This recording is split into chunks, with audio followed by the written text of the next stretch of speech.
1950 اور 1960 کی دہائی میں دنیا میں ایٹمی توانائی اور ہتھیاروں کی دوڑ شروع ہوئی۔ بھارت نے بھی اپنے ایٹمی پروگرام کی بنیاد رکھی تھی۔ پاکستان اس وقت ایک چھوٹا ملک تھا اور ہمارے پاس جدید ہتھیار ٹیکنالوجی نہیں تھی، لیکن ایک خواب سب کے دلوں میں تھا: پاکستان کو طاقتور اور محفوظ بنانا۔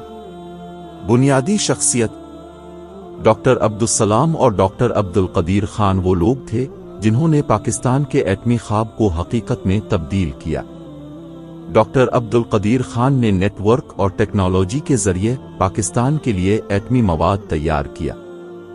ان کے لیے یہ آسان نہیں تھا، بلکہ بہت خطرناک بھی تھا، کیونکہ دنیا بھر میں لوگ پاکستان کے پروگرام پر نظر رکھے ہوئے تھے۔ چیلنجز اور مشکلات: پاکستان کے سائنسدانوں نے سخت محنت کی، رات دن کام کیا، وسائل کم تھے، لیکن عزم بہت مضبوط تھا۔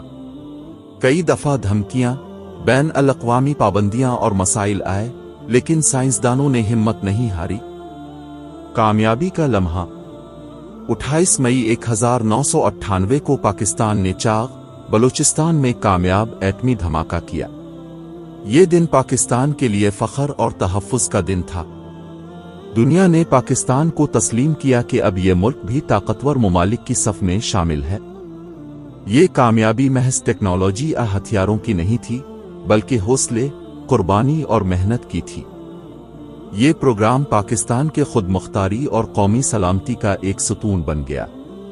آج کے دن، جب ہم پاکستان کی سلامتی کے بارے میں سوچتے ہیں، ہمیں یاد رکھنا چاہیے کہ یہ سب کچھ ان عظیم سائنسدانوں کی قربانیوں اور عزم کی وجہ سے ممکن ہوا۔